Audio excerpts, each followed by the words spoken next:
Welcome back to the channel, and let's talk about painting knives today.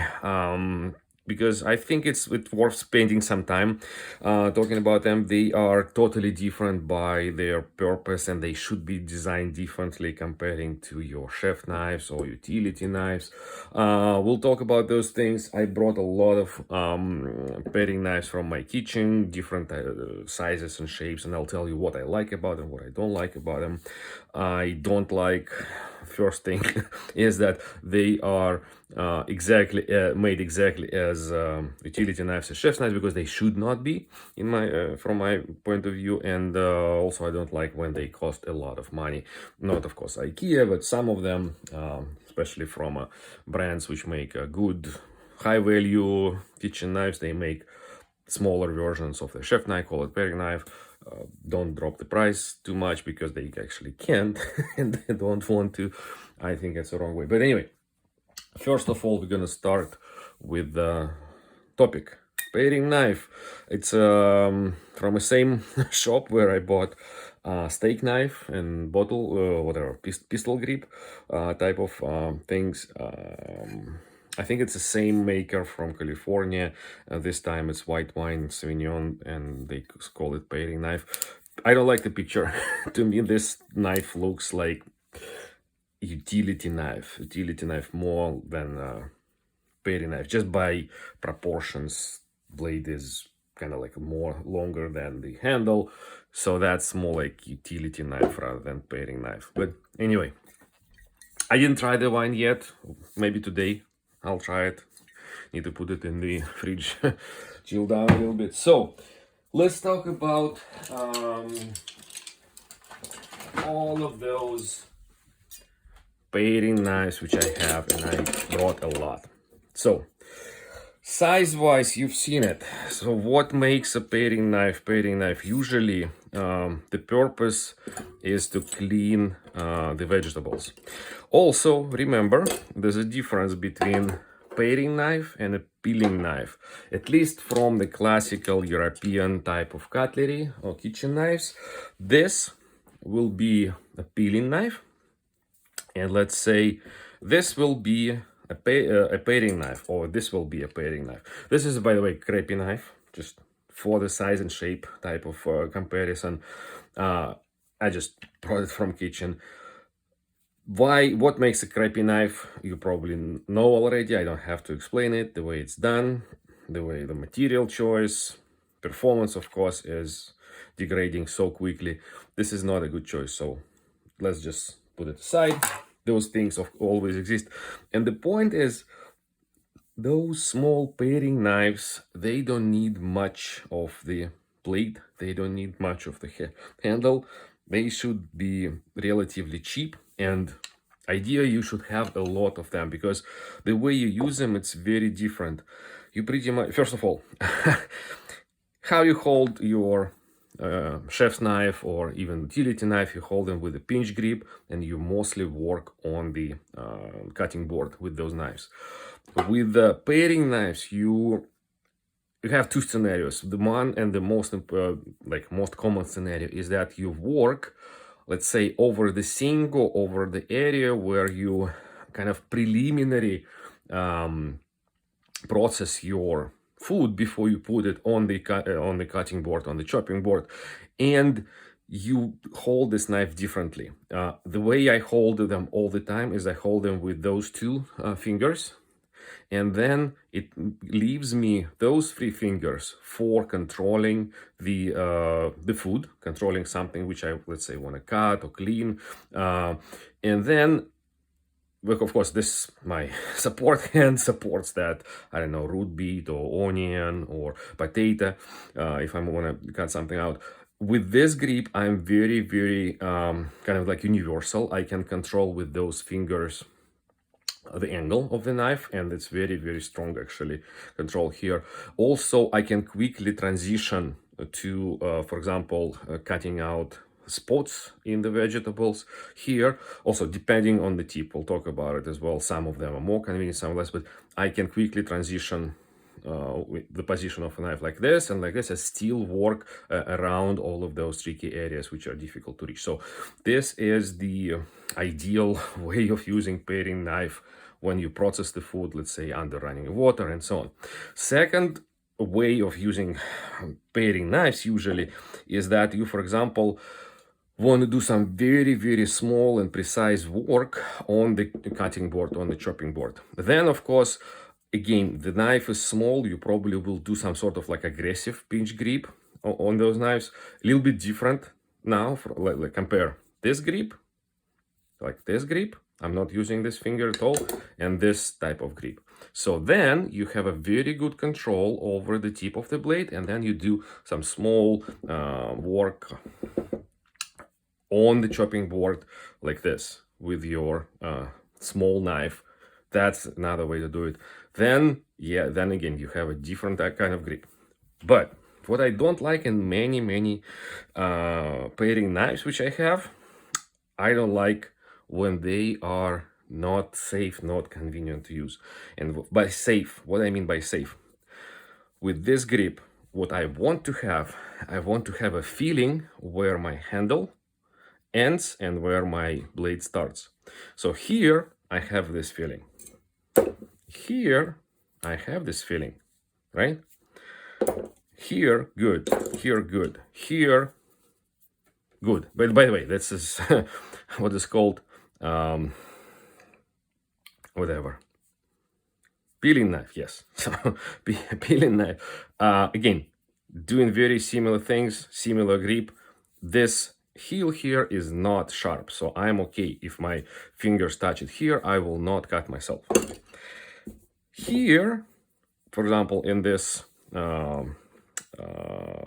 paring knife, I don't have that feeling. My fingers immediately get to the sharpened heel of the blade. That's why I said initially, I don't like when the paring knife is made, or peeling knife, both of them, they're made exactly just by scaling down like a chef's knife or scaling down utility knife. This is not right. It's not how I want to hold it. If I hold it like this, it's better, but still very close to the sharp heel of that blade, and this is sharp. Similar thing even goes to those kind of knives.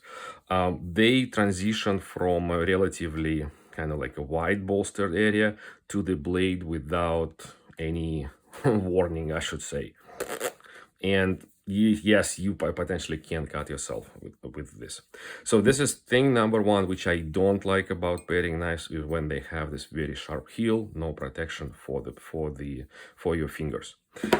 Second thing I don't like about, but this is steak knife. Second thing I don't like about paring knives is when they are very heavy. Okay, so again, this one is a Chinese, whatever, mass-produced knives. You've seen a lot of different sizes and shapes exactly of this construction. It's like OEM or white label knife. I have them in the Sasaki brand, doesn't matter. So the way they do, they make those knives very similar to each other, probably to minimize the production cost. What it gives us a full tang handle with a rear bolster, with micarta handles and pins, blah blah blah. Very heavy handle. Do I want it if I hold the knife like this? No, because then it starts to wobble when I maneuver the knife. It starts to wobble just because of inertia here, and that's not good. Comparing to those kind of knives, they are super cheap, super light.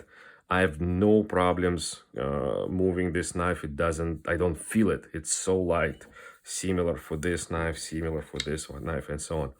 So that's why I am always recommending, like, get yourself a bunch of not expensive but relatively well constructed peeling knives and use them when you're running water. Use them, throw them in the dishwasher if you like. You don't care about those kind of knives. This one did cost $2. This one did cost like €5 or something like that.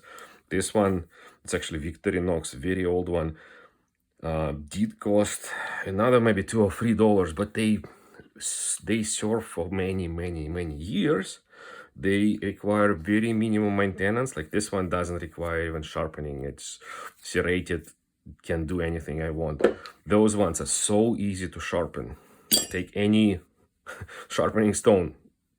A few moves here, few moves there, you're back to sharpen knife. So, but if you're like investing into the proper good steel, heavy, fully forged construction paring knife, you will spend a lot of money. You will get good cutting performance, but maybe even like too good for most common tasks. You will have very costly or time-consuming maintenance for this knife. So I don't usually recommend spending a lot of money on a fancy paring knife. I have one. This is a very interesting knife. It's not perfect as a paring knife.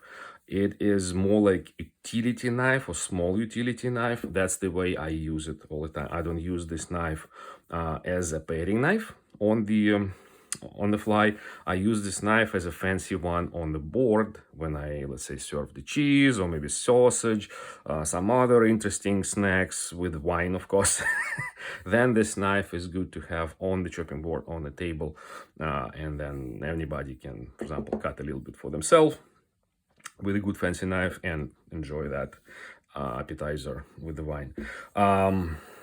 Not much to say, but some of those knives I even brought from our whatever exchange location where people just drop the stuff which they don't need.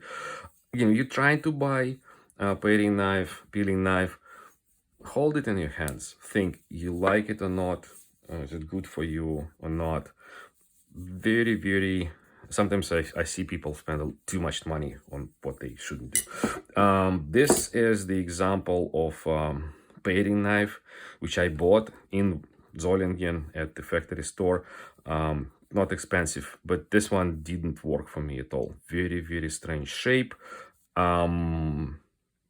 I don't like the way it's serrated. It doesn't cut really well. It's just one-sided serration. It's difficult to control that cut. And it is Shipfoods blade, so it's useless on the cutting board. Those ones, by the way, also useless on the cutting board. Things like that. So anyway, those are the examples of those knives which I have. For example, why I brought this one. I had a lot of those steak knives from Arcos, and I made like a paring knife out of them. I cut down the handle, I cut down the blade. It's a little bit ugly, but it's usable. It's okay type of knife for small tasks. Don't forget, if you don't like to peel too much with your knives, you can have a good peeler. Does the job faster and quicker on many tasks. Potatoes, beets, whatever, apples, yeah. Somehow I love to use those things. My wife prefers to use something like this or something like this. She doesn't like this, for example. And a couple more things to wrap up. Can you use your pocket knives, which can be a similar size and shape as a, as a peeling knife? Yes, you can probably, right? You can hold it like this and do it, but it's too heavy. It's too expensive. Your good pocket knife is too expensive comparing to those ones. Plus, they are not sanitary effective. They have gaps. They have all of those mechanics here, and if the food gets in there, bacteria growth, you gotta clean it, and maybe rust and blah blah blah. Those things are so much better. You don't have to worry about them. Throw them in a dishwasher. There should be no gaps, by the way, here. Better to avoid the knives which are with the scales like this, with the mountain scales, unless they made very really like perfect, glued in or molded. Okay, this one is somehow glued in and also pinned, so no gaps. But in general, if you can get a kitchen knife with no gaps, always better than this. Open nails also good from a size point of view, but they have this very sharp heel here, so not very good as a peeling knife. And again, water, wood, not a good in general combination for for the paring knife or peeling knife. So what else can I suggest you? I can suggest you, of course, hold them in your hands, to choose with the view, choose with the heart. So a couple more examples. Those are the kitchen knives, paring knives. I bought them in Portugal some time ago. You see, made in Portugal. A little bit larger side of the peeling knife. This one is Sheepfoots, more like traditional Portuguese style. So this is what I will do as soon as my channel reaches 1,000 subscribers, let's put it this way. I have 2 of those. One of this I will announce that, and I will start giving those knives away, some of those knives away. So those 3 knives will be as a giveaway from me to my subscribers. So that's it. I think let's wrap up for today.